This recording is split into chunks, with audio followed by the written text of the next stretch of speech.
दोस्तों, ये कहानी दो भाइयों की है। एक अमीर और दूसरा गरीब था। बड़ा भाई जो था उसके पास काफी दौलत थी और जो छोटा भाई था वो तो गरीब और मजदूर था। छोटा भाई अपनी बीवी को कहने लगा, हमारे पास कोई भी पैसा नहीं है, हमारा खाना पीना भी कुछ अच्छा नहीं चल रहा है। मैं ऐसा करता हूँ, परदेश जाता हूँ, कुछ पैसे कमाकर फिर अपने गांव वापस लौट आऊंगा। क्यों? छोटे भाई की जो बीवी थी वो राजी हो गई। चलो, आप ऐसा करते हैं तो सही है। छोटा भाई परदेश चला गया। अब इसकी बीवी काफी परेशान रहने लगी थी और दिल में सोचती थी कि मेरे पास खाने के लिए तो अब कुछ भी नहीं रहा, मैं क्या करूं। छोटे भाई की बीवी को अचानक दिल में एक सोच आती है कि मैं इसके बड़े भाई के घर चली जाती हूँ, शायद वो मुझे कुछ दिन का राशन दे दे। वो फौरन वहां चली जाती है। जैसे ही अपने शौहर के भाई से मिलती है तो वो कहने लगी, मैं 2 दिन की भूखी हूं, मुझे कोई राशन दे दो। बड़ा भाई कहने लगा, हमारे घर में कोई भी मुलाजमा नहीं है, तुम ऐसा करो, हमारे घर में कामकाज किया करो, उसके बदले में हम आपको खाना देंगे। अगर आपकी मजबूरी है तो। आपका शौहर परदेश चला गया है, अब तक वहां से नहीं लौटा है, तुम हमारे घर में काम करना और मेरी बीवी आपको 2 वक्त का खाना दे देगी।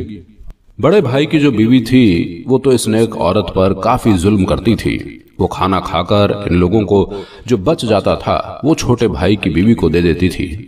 दिन गुजरते गए। अल्लाह की नेक औरत अल्लाह से हर वक्त यही दुआ मांगती कि मेरे शौहर को एक बार मेरे पास वापस ले आओ, मैं उसे परदेश फिर कभी नहीं भेजूंगी। जब वो एक रात सो रही थी तो उसके ख्वाब में आता है, तुम 10 बीवियों की कहानी पढ़ाओ और 10 रोटियों के लड्डू बनाओ जो कि मीठे हों, और उन 10 लड्डुओं को तुमने 10 औरतों में बांट देना है और 10वें दिन तुम्हारा शौहर तुम्हारे पास होगा। औरत खुश हो गई और नींद से जागी। जैसे ही सुबह हुई तो उसने 10 लड्डू बना लिए, रोज एक एक दिन औरतों को देती। 10 दिन जैसे ही गुजरे तो उस औरत का शौहर 10वें दिन परदेश से गांव आ गया। जैसे ही उस नेक औरत को यह खबर हुई कि मेरा शौहर गांव वापस आ गया है तो उसकी खुशी का कोई ठिकाना नहीं था। जैसे ही अपने शौहर को वो देखती है तो बड़ी खुश हो जाती है। उसके शौहर के पास काफी पैसा आ चुका था, गांव में सबसे अमीर आदमी अब वो बन चुका था। अब ये 10वां लड्डू इसके पास था। औरत ने सोचा, क्यों ना मैं इसे बड़े भाई की बीवी को दे आऊं। तो 10वां लड्डू लेकर वो वहां चली गई और बड़े भाई की बीवी को देने लगी। बड़े भाई की बीवी ने लेने से साफ इनकार कर दिया और अल्लाह की नेक औरत ने घर से बाहर निकलकर वो लड्डू खुद खा लिया।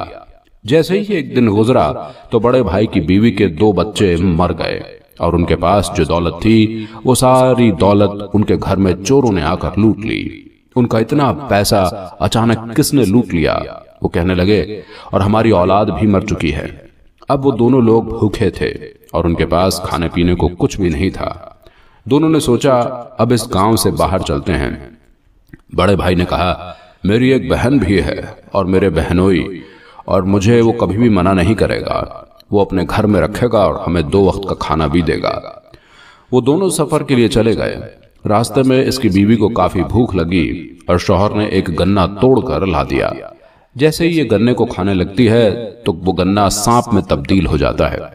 दोनों लोग उस गन्ने को वहीं पर रखकर भागे चले जाते हैं, क्योंकि वो गन्ना तो सांप में बदल चुका था। अब दोनों बहनोई के घर पहुंच चुके थे। बड़े भाई की बहन काफी अमीर थी, उसके पास बेइंतहा पैसा था। बड़ा भाई जैसे ही बहन के पास गया, वो तो इसे मुंह भी नहीं लगाना चाहती थी और उसने अपने नौकरों से कहा कि जो भी खाना बचा हुआ है इनके आगे रख दो। दोनों शौहर और बीवी खाने के लिए बैठ गए। खाना जैसे ही आगे आया और बीवी रोटी का एक टुकड़ा तोड़ ही रही थी तो रोटी सूख गई और उसी वक्त कीड़ों में तब्दील हो गई। दोनों लोग हैरान हो गए। हम लोग जिस चीज को हाथ लगाते हैं वो अचानक किसी न किसी चीज में बदल जाती है। अब यहां से भी उठकर वो चले गए।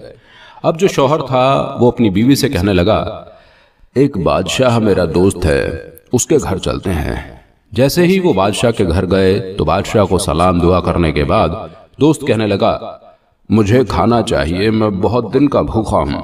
बादशाह ने अपने सिपाहियों से कहा, इसे खाना दे दो। जैसे ही दोनों खाना खाने के लिए बैठे और इनके आगे खाना लाया गया तो खाना उसी वक्त सूख गया और रोटी पत्थर में तब्दील हो गई। दोनों लोगों ने यहां पर भी खाना नहीं खाया क्योंकि उनके नसीब में कोई भी खाना नहीं था। अब तो वो अल्लाह से दुआ मांगने लगे कि हमसे क्या खता हुई है। तो बीवी कहने लगी, आप एक दिन घर पर नहीं थे, मेरे पास आपके छोटे भाई की बीवी लड्डू लेकर आई थी जो 10 औरतों को देना था। जो मेरे हिस्से का लड्डू था मैंने खाने से इनकार कर दिया था और उसे अच्छी खासी गालियां भी दी थी। मुझे लगता है कि अल्लाह पाक उसी लड्डू की सजा मुझे दे रहा है। मैंने तकव्वर किया, मैंने कहा मेरे पास सब कुछ है, मैं आपका लड्डू क्यों खाऊं। उसी लड्डू की बद्दुआ हमें लग गई है। तो फिर दोनों ने अल्लाह पाक से माफी मांगी और दरिया के किनारे शौहर ने 10 लड्डू और अल्लाह पाक से दुआ मांगने लगे। जैसे ही दुआ मांगी तो अल्लाह पाक ने दुआ फौरन कबूल कर ली और वो लड्डू हलवे में तब्दील हो गए, मिट्टी के लड्डू खाने के लायक हो गए। दोनों ने उन लड्डुओं को खाया और बचे हुए लड्डू औरतों में बांट दिए और वो दोनों खुश हो गए। जैसे ही वो घर लौटे तो उनके पास सब कुछ वैसा ही था जैसा पहले था। अब उनके बच्चे भी जिंदा हो चुके थे। जितना भी उनके पास पैसा था सब अपनी अपनी जगह पर पड़ा था। दोनों लोग खुश हो गए, अल्लाह पाक का शुक्र अदा करने लगे, हमारे पास सब कुछ वापस आ गया है। मेरे प्यारे दोस्तों, अगर आप लोगों को इस वाकये से कुछ भी सबक मिला है तो इस वीडियो को लाइक और शेयर जरूर कर देना। अगर आप हमारे चैनल पर नए हैं तो इसे सब्सक्राइब भी जरूर कर लेना। दोस्तों, आपसे मिलते हैं एक और नई वीडियो के साथ। तब तक के लिए खुदा हाफिज।